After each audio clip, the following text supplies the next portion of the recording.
VAT আহরণে স্বচ্ছতা নিশ্চিতের পাশাপাশি সেবার মান আধুনিক, জনবান্ধব ও ব্যবসা বান্ধব করার তাগিদ দিয়েছেন অর্থ উপদেষ্টা ডক্টর সালেউদ্দিন আহমেদ। সেই সাথে রাজস্ব আয়ের অর্থ যেন সরকারি কোষাগারে ঠিকমতো জমা হয় সেই তাগিদও দেন তিনি। এনবিআর চেয়ারম্যান আব্দুর রহমান খান জানিয়েছেন, রাজস্ব আয়ে পদ্ধতিগত দুর্বলতা দূর করার পাশাপাশি ব্যাপক সংস্কার জরুরি।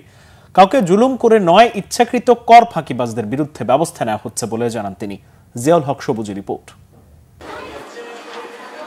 সরকারকে ভ্যাট দেয় এমন নিবন্ধিত প্রতিষ্ঠানের সংখ্যা দেশে প্রায় 6.5 লাখ। এসব প্রতিষ্ঠানের মাধ্যমে মোট রাজস্বের প্রায় 38% আয় করে এনবিআর। কিন্তু বাস্তবতা হলো, ভারত, পাকিস্তান, নেপাল, এমনকি শ্রীলঙ্কাও যেখানে জিডিপির অনুপাতে 5 থেকে 6% আয় করে, সেখানে বাংলাদেশের ভ্যাট আহরণ আটকে আছে 3%।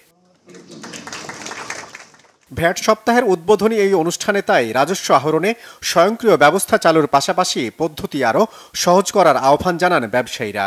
বাংলাদেশে যদি ভ্যাটের যেই নেটটার কথা বলা হচ্ছে, ওয়াইডেনিং দ্য নেট, এইটার কথা বলা হচ্ছে এবং এরপরে যে ট্রান্সপারেন্সির কথা বলা হচ্ছে, যার জন্য আসলে একটা ম্যাসিভ আকারে digitalization, simplification of the processes is important. যেটা হওয়া উচিত ছিল তার থেকে আরো বোধ হয় 5 গুণ 10 গুণ বেশি হওয়ার যথেষ্ট সম্ভাবনা এবং সেই পরিবেশ আমাদের আছে।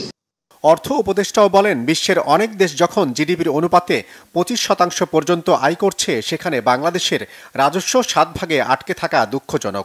রাজস্ব ব্যবস্থাপনাকে আরো একটু মডার্নাইজ করা, আরো আইটি ওরিয়েন্টেড করা, পিপলস ফ্রেন্ডলি, ব্যবসায়ীদের ফ্রেন্ডলি করা। না হলে কিন্তু আমরা সামনে এগোতে পারবো না। আমাদের সম্পদের সীমাবদ্ধ থাকবে, ধার করে বা গ্র্যান্ট নিয়ে আমরা কিন্তু বেশি করে এগোতে পারবো না।